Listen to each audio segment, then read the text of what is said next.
And welcome, ladies and gentlemen, to another exciting episode of This Is Our Life. That's Miss Maggie right there. She has a pink harness.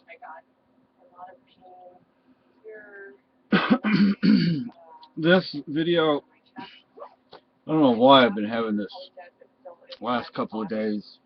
It's congestion. This is John's favorite toy. His next favorite toy is a plastic straw. Yes, he likes a plastic straw. We don't know why. We're not cats. I have beans on. I think I put too much Kumano in it. But Kumano's not spicy, but it has, it's the flavor, and I can smell it, so you don't need a whole lot of cumin, for flavor, but because I'm trying not to make it spicy, so I'm trying to do, like add flavor instead of add spice. Okay.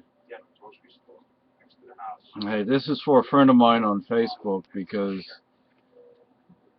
she said she's having some difficulty right now, and yeah, I take Quidapine, which is Seroquel.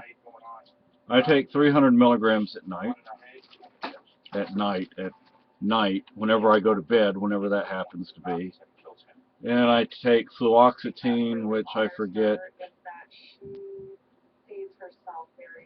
Fluoxetine is the generic of something.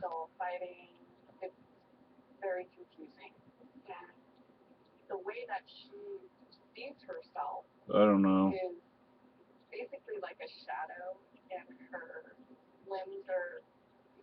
Anyway, so, the violence, I'm glad you're not violent, but,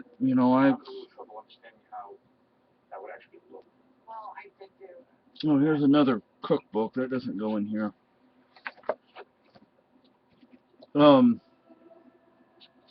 Yeah,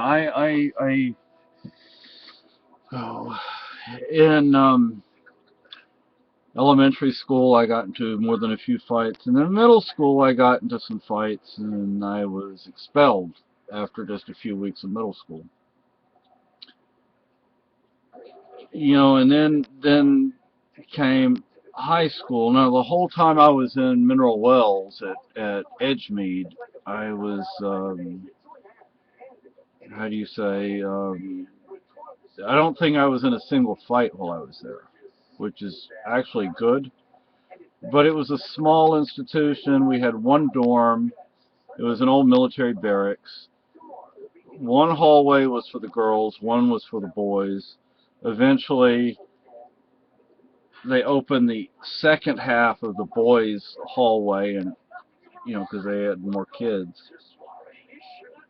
And my wife and I went by there when we moved up here, and the barracks were gone. The only things that remained were the administration building, what had been the rec hall, which looked like somebody was living in it. And there were a bunch of sheriffs or town cops or whatever cars parked in front of the administration building. And the hospital. Those were the only things that were left. The hospital was just empty. I mean, it's like when they left, they just abandoned the hospital. I mean, they left all sorts of stuff in there. But we never used the hospital. It was just, they just owned it. The Edgemead owned it, but they never used it. The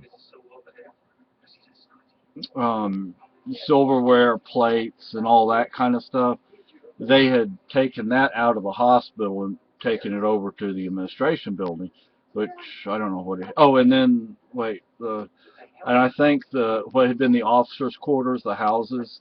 There were 4 of those, I think. I don't remember if they were there or they were gone.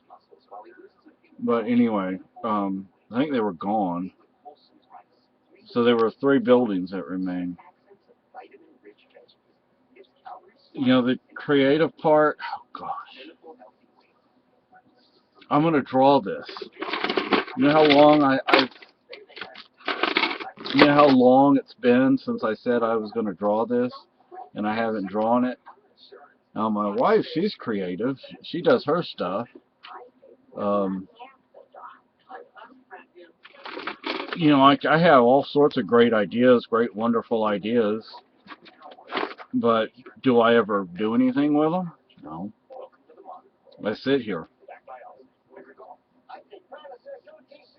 I like to cook, but you know, we're limited in what we have to cook with, and we're limited in space, so you know, I wouldn't say I'm all that creative there. Um,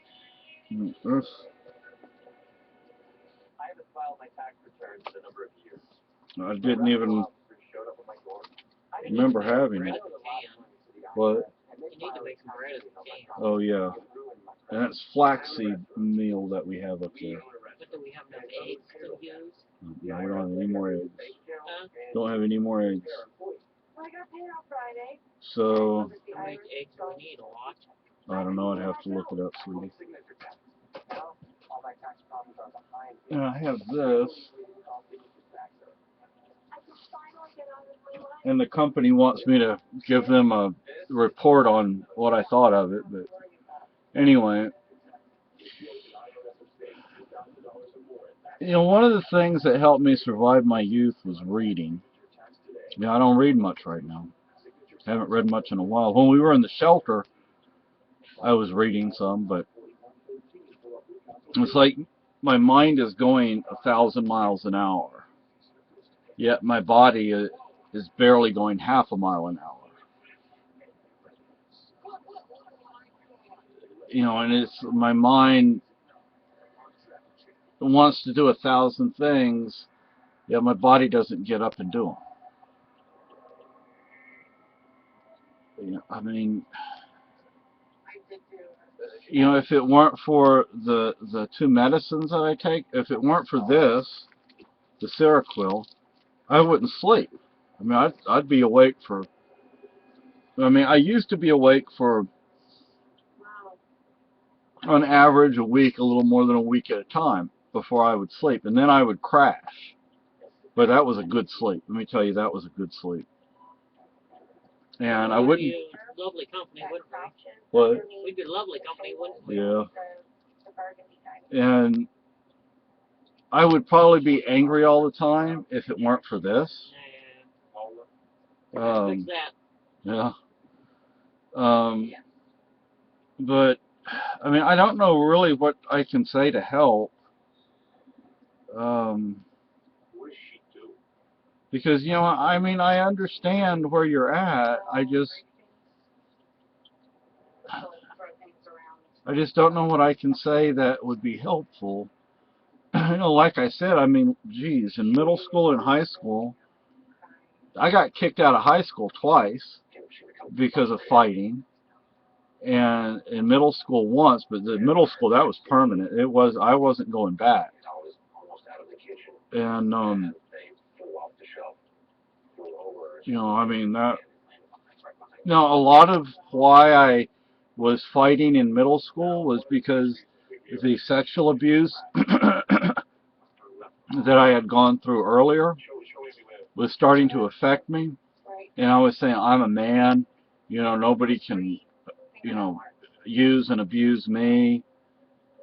So I'd walk up to the biggest kid, you know, like kids who next school year they're going to high school. Now I'm just out of elementary school.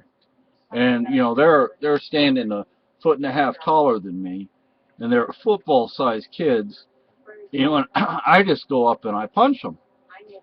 I'm going to prove myself. Another reason I did it, I thought, you know, hey, the tough guys, you know, the girls like the tough guys, so I'm going to be a tough guy. You were like my brother Tom after he got out of the military. He had to prove himself. Yeah, and you know, he'd go in bars and pick a fight with the biggest, meanest looking guy in there and come out winning, though. Yeah, yeah. But he'd toughen himself up. Yeah, well, see, you know, that's, and you know, these kids that I punched, I knocked them to the floor. I did that on purpose because I knew in a fight they'd probably beat the, you know, what out of me, and I didn't want that to happen. So I hit them hard enough so they thought, hey, this is not a good thing. You know, I better leave this kid alone. Yeah, that girl in the election. Was awesome. Yeah, and then I got to the point where I didn't like it anymore. But then I would get this rage in me, and it just what? Hope those beans are okay. Yeah, me too. You want to stir them for me, sweetie? Um, but Check on them in the morning. I know when the depression and the mania, and then having or the feelings of creativity.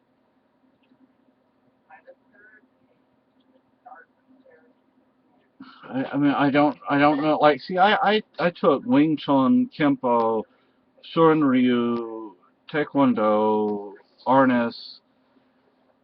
Yeah, I'd get all enthusiastic about this stuff. I'd be going to class every day, and then after a few weeks or a few months, I'm like, I don't want to do anything. And I still get that way about a lot of things.